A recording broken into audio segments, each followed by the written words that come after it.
Good morning. Welcome to Viking Preparedness. I am Pastor Joe Fox, and today I want to talk to you about a problem that many preppers have: storage space. But first, cue the intro.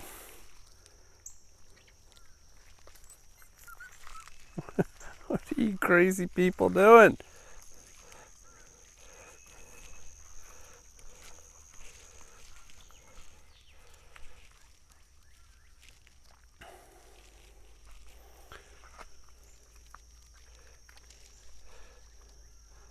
Hey, I'm not a cameraman. Hey, for those of you who bought this shirt, keep calm and Viking on. Viking Preparedness. Thank you very much. All the proceeds have already been sent to Bethany Children's Home in Chiang Rai, Thailand, and we made $700. So that's what y'all did. So thank you very much. Now this company, Bonfire, who approached me and said, hey, we want to make t-shirts for you. They run campaigns that are 2 weeks long. And for some reason, I think because of popular demand, because of y'all, they're still selling this shirt. It's after 2 weeks and they're still selling it. So I don't know how long they're going to keep selling it. I really don't. If you want one, I'll put a link down below. I think they're like 22 bucks, $21.95, something like that, and $5 shipping and handling, whether you buy one or three or, whatever. So if you want this shirt, link down below. Okay, enough of the commercial. So I got an email from a Viking, and what I'm going to do is what I do with most comments that I end up speaking on. I'm going to explain to you what she said to the best of my ability to recollect it. It's not like I'm taking a deposition here. And then I'm going to use that comment and my recollection of it as a springboard to bring you all some information. So basically what I remember that she said was that she was having a problem. She had a smallish house, maybe an apartment, and she was running out of space for her prepper supplies. And she was, if she ever had to find something, she wouldn't be able to find it. If they had to move it quickly, she wouldn't be able to do that. You got the impression it was very cluttered. She said if there was a fire, they would lose everything because everything was in the house. I think something about an HOA, you couldn't have a shed or something like that. And her husband was starting to get unhappy because he wasn't on board with prepping, and basically she's filling the house with crap. Probably his opinion of it, right? What to do. That's what I want to talk about. And drink coffee because it's early. First thing, I guess, is I have a good friend, who uses the phrase, if you can't put your hands on it in 15 minutes, you don't own it. There's a lot of wisdom in that phrase, because when you need something, you need it. Oft times, right? And so having your stuff. Oh, she also mentioned, I remember this now because I've had this problem, she can't rotate stuff. She just, she can't, the food's all jammed back in a closet, she can't rotate it, and the idea of caching it to uncache it once or twice a year to rotate the food is just, non-starter. So that stuff. First, I'm going to answer the question, kind of talk about that, and then I think I'm going to take it 1 or 2 levels deeper for us. First thing is this: yes, space is a problem. I remember before Y2K, around the year 1998, my wife and I started getting pretty serious about prepping, and we started buying a lot of food, a lot of canned goods. And I lived in your typical split-level suburban home, and we took one whole linen closet and turned that into our food closet, our long-term food closet, we thought, which was basically canned goods and box goods, Pop-Tarts, Ritz crackers, peanut butter, and then all the canned goods. And yeah, rotation was a problem because we would buy it, stick it in this closet, and then when you bought new stuff, you had to pull all of this out and put the new stuff in the back, and so every time we bought food, we had to unpack the whole closet to get it in the back there, and it was a pain in the neck. A technique to get around that is you have a let's say we're buying cases of tomato soup, right? And so I've already got a case of tomato soup that I've eaten half of, and so now I'm starting to think, I should get another case of tomato soup. Well, if I go get that case of tomato soup, a flat of it, now I've got to pull all the old stuff out, stick that in, and then push it back, pain in the neck. And so a technique is to have a working storage, let's say the linen closet, can of tomato soup, and then a tier 2 storage under the bed. I'm going to put the tomato soup under the bed, and I can start from left to right, so it's easier to get at it this way and pull it out this way, kind of thing, and when the linen closet tomato soup gets empty, then I go to the bed and I pull it out of the left side of the bed and I stick it in there. One could do that. It's still kind of a pain in the neck. The real solution is to build a pantry, and it's not an earthquake, it's enough puppy clips. They like the tripod for some reason. I know, people like puppies. Here, look. Puppies! All right. Enough of that, because some people don't like puppies. So build a pantry. In my book, I have pictures of my can shelves, which I have built at every house I've lived in. I haven't built them here yet because I'm not done building this house. I got the idea from a Mormon booklet, pretty thick, that I think they called it, I don't remember. Somebody will leave a comment. It's probably available online. I got mine back in the 80s from a Mormon friend, LDS, Church of Jesus Christ of Latter-day Saints. But it's basically these shelves that sit on the wall at an angle, and you load the cans up here and they roll down to this end, and you pull them out at this end and go use them. And so you're always putting the new stuff in on the top and pulling the old stuff out on the bottom.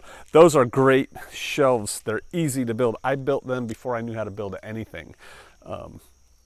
I've had them built on the side of the wall inside of a attached garage. I've had them in a spare bedroom. Had them in a pantry, a utility closet thing. You can build them anywhere, and you can build them any length you want too. So there's something for your canned goods. But building a pantry, an honest-to-God pantry, where you can go in and there's room and there's shelves on 3 sides and maybe in the middle if you have room, and that allows you space, that's an option. But not if you live in a little apartment and every room's taken up. I get that. It is what it is. Another technique, and I've used this technique, is to take your bed, because see, you only have so many square foot of apartment or house. But what's usually not taken into account is the cubic feet. See, most people have 8 to 10 foot ceilings in their house. And so a lot of this space is wasted. And so one thing you can do is take your bed, which has 4 legs, and stick it up on 4 bricks. Either regular bricks or cinder bricks. I used cinder bricks one time, a concrete block. I put 4 of those down, set the bed on that, and that gave me 8 inches extra space underneath my bed. You can do that. I have a video somewhere on my YouTube channel. And by the way, because I'm talking about this shirt, I may end up putting this video on YouTube in a couple days, just to share.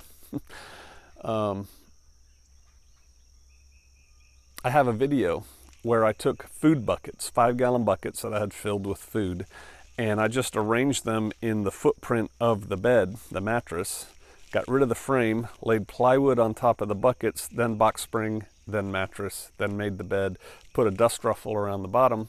And hey, it makes your bed a little bit higher than a normal bed. It feels kind of sophisticated when you get in and out of bed. It's a high bed, but that's a lot of extra space underneath your bed to just do that, because a bucket won't fit under the average bed, right?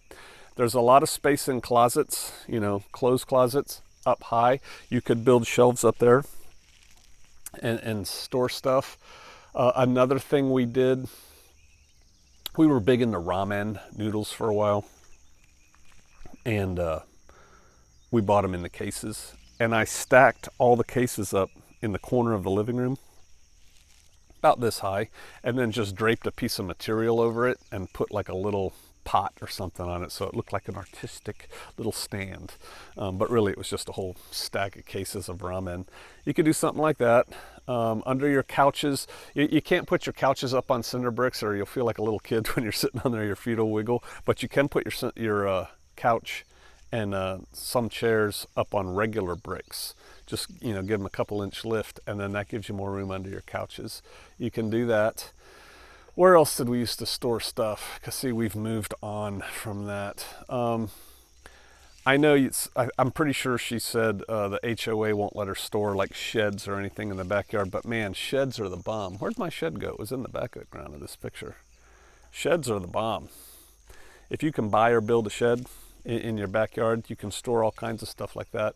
And you know, Home Depot and Lowe's, and they sell tough sheds. These are nice looking sheds. You know, you can get it to match your house, put it in the back corner, and that can store a lot of stuff that way.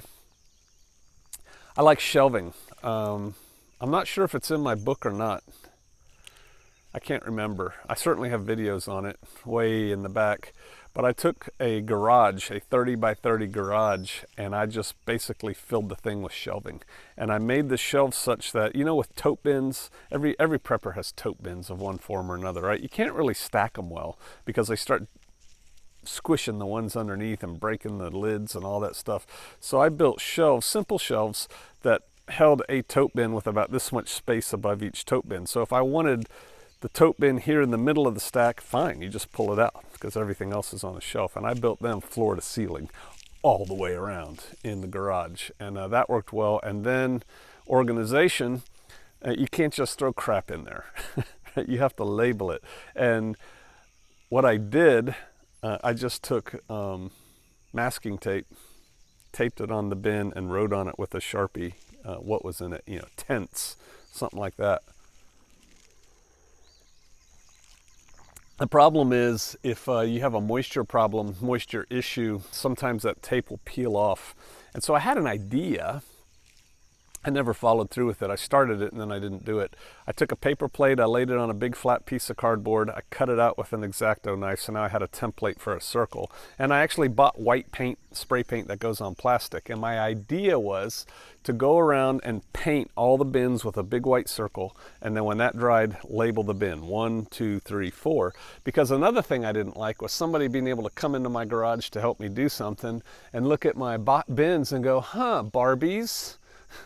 Winter clothes, summer clothes, first aid supplies, fire making, tactical gear. You know, they're starting to get an inventory of my stuff, right? I didn't really like that. So if you just put numbers on the bins, then you can have a notebook that has bin number 1, and you can have a detailed list of what's in bin number 1. And it could start out with, let's say bin number 1 is Barbies, right? Yeah, I had 2 girls. I saved their Barbies. I'll give them to their girls someday. Bin number 1 is Barbies. Bin number 2 is, in no particular order, medical supplies. Okay, bin number 3 is camping gear. Okay, there. You might want to, on your notebook, that's what your notebook will say. On the outside, all you see is 1, 2, and 3. You can either, in the notebook, depending on how anal you are, list underneath, you know, Barbies, 3 of these Barbies, 2 of these, 5 sets of shoes, dun, dun, dun, dun, dun. Some people are into that, all those lists. Same thing with the medical gear, you know, 10 pack of sutures, 3 pack of gauze, dun, dun, dun, dun, dun. Or what you could do is just have big items in your notebook, and on the inside of the lid, you can tape a list that has the itemized lists. And, you know, different things, but it helps you find where things are easier. So there's something you can use. I have another friend who built what he called his tack shed, and he stored tactical gear and hunting gear and trapping gear, you know, his outdoorsy man stuff. And he built a shed about that big in his backyard in a city, and put a good door and lock on it, and then had shelves all the way around the inside that he designed to purposely hold 5-gallon buckets, because he could get 5-gallon buckets for free. That sounds almost like a tongue twister. And then he stored stuff in 5-gallon buckets. I store some stuff in 5-gallon buckets. Like I have one labeled ponchos, has a bunch of ponchos rolled up in it. I have one labeled gaiters, so I have gaiters in there, the kinds you put from your knee to your ankle. stuff like that. So 5-gallon buckets work, and then you label them. But again, stacking them, right? You got to think about that. But stacking takes care of cubic feet, not just square feet. So there's that. Something else I did, I had a bunch of, I think 11 or 14, I know it's a different number, but whatever, 55-gallon drums. I lived in suburbia that I filled with water. Where to store them? I put them on the back concrete deck, but it looked kind of gross, and we didn't have an HOA, but we had neighbors, and it mattered. And so I put them on the back deck concrete pad, filled them up, and then I covered them with black plastic because I didn't want the sun to turn the water to algae, and then that looked horrible. So then I covered it with a blue tarp, and I threw all my kids' toys, you know, the big wheel and the slide and all that stuff on top of the tarp, and it just looked like a pile of kids' toys back there. So that worked. If you can't have a shed in your backyard because of the HOA, can you have a trampoline? Because you could take a trampoline and skirt the bottom of it, and now you have a little low shed, right? It's just hiding it in plain sight. You can do that. You can convert your garage into a storage bay like I talked about. Just be precise about it. So go up, go under, store in different places so you can rotate your stuff. Buy a storage facility. You know, that's how you know Americans are rich. All the storage facilities we have for stuff we don't need, we never see, but we pay money to keep. We're hoarding it, right? You could buy a storage facility. Can you park a trailer in your driveway? You could take a trailer and pack it with all your bug out gear and just leave it parked in the driveway, ready to go. I heard a story one time about a guy that stored all his food for bugging out in a trailer, and then he put it right outside of his kitchen. He had a side door of his house that was the kitchen so that he could come and go and replenish the stock in his kitchen. It was basically his rolling pantry.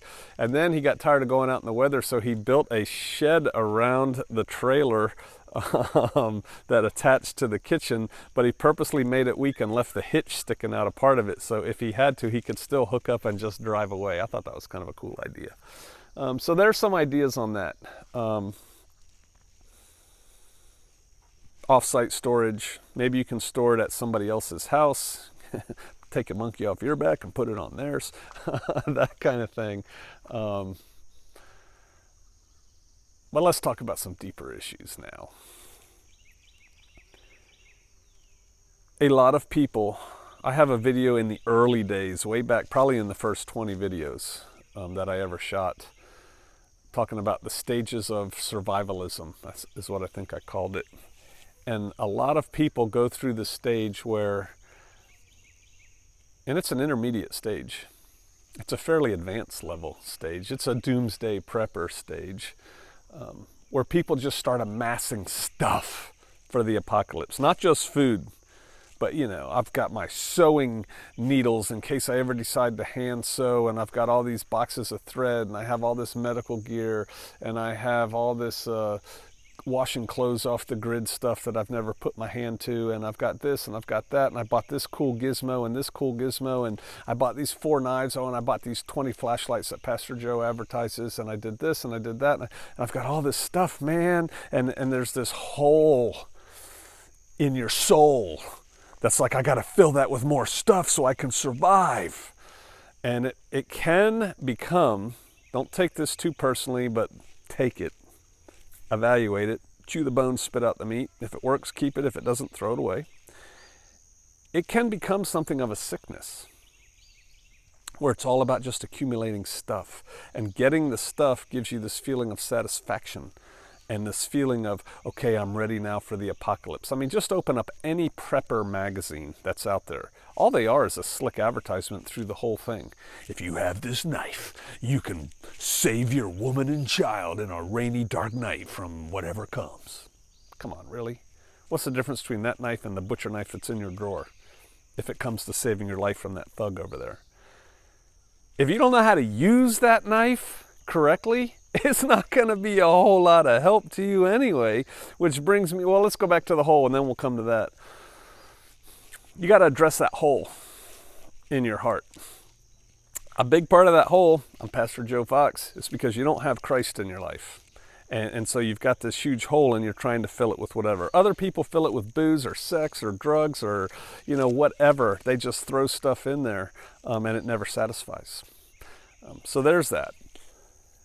The other thing that hole is you know deep down inside that you, the person, if I was talking about myself, right? Ich, are woefully unprepared. And it ain't about stuff. It's about you, the man or the woman. What's your fitness level? What are your capabilities? What are your skill sets? Back to that knife. Do you actually know how to use that knife? You have 15 fire starters in 3 different places, in the drawer, in the box, and this, that, and the other thing. One, you should consolidate them and have a bin or a bucket that says fire starters. But have you gone out in the rain, in the dark, and started a fire? Have you done that where you tape a tennis ball inside one hand so you can't use that hand, pretend your hand's injured? Now use your little fire starting stuff and start a fire. What's your skill set with building a fire? Can you build a fire with nothing? Can you go out there and build a fire? You should be able to. Once you start acquiring the skills to survive, skills that humans have had for a very, very, very long time and have recently lost. Once you acquire those skills, the stuff is just extra to a degree. Example, Asherman chest seals. For a while, those were very popular in blowout kits, right? And most people don't even know what they are, but they buy them. And they stick them in their blowout kit, and they don't even know how to use them. But an Asherman chest seal was a pretty cool thing when one had a sucking chest wound. And I'm not going to get into a first aid class. You can look it up and read about it. But it's a cool thing, and it worked pretty quick. But the thing is, before that, we were taught how to make a seal for a sucking chest wound with the wrapping of a regular battle dressing. You tape it on 3 sides, blah, blah, blah. Skill sets. Once you know that, you could do it with a Pop-Tart wrapper and some duct tape out of your car. Right? So you don't need an Asherman chest seal, even though that's cool, but it's expensive. What's your skill sets? That's what you need to work on. Quit accumulating stuff and start accumulating skills. Instead of spending more money on stuff, go learn something. And sometimes you have to pay for that. Sometimes you don't. Get yourself physically in shape to survive. Quit trying to compensate for your inabilities and inefficiency with money. You have inabilities and inefficiencies. Quit trying to compensate with money for those. Become the person who can stride off naked into the wilderness. That's the McPhersons, right? Good people. So there's that. The hole in your life is probably more than just stuff. Then there's this. I have a whole chapter in my book called Getting the Spouse on Board. You have to be united going through this. You definitely can't be going in 2 different tangents, right? Or it just gets to the point where it becomes an issue and a problem. I talk about techniques and things to fix that, to get the spouse on board. And usually it's the man who's prepping and the woman who doesn't get it. But in this case, with this person who wrote me, it's the woman and the man. And there's some, she has my book, so, whatever. You got to fix that. It's kind of like going back to skill sets. When the balloon goes up and the stuff happens, you got who you got, and you got what you got, and you have what you have in here and in here. That's what you got. And if your significant other and you aren't working, that's a huge problem. That's a big problem. Probably ought to work on that before you buy another gizmo or another can of beans. So there's that. Circle back around, because I just remembered something else when I was looking off that way. You can cache food. Long-term food like, because the person didn't want to cache food because they don't want to dig it up a couple times a year to rotate. They didn't want to take a bin and cache, 5 cases of Campbell's soup and then have to take it out in 6 months and rotate it with the new stuff. I get that. But you can cache like buckets of wheat, corn, rice, and beans. You can go put that out there. It's never going to go bad. That can be your long-term food storage, things like that. I hope that was useful. I hope that at least gave you some things to think about. How to create more space in your area. If you can't create more space, rent more space. Cash to get more space. And then addressing the bigger issues of, it's really, when it comes down to it, not about stuff. It's about you What do you bring to the table? Fixing relationships that are going forward, and the most important relationship is the relationship with Him. All right, I hope that helped. I'll see you out there.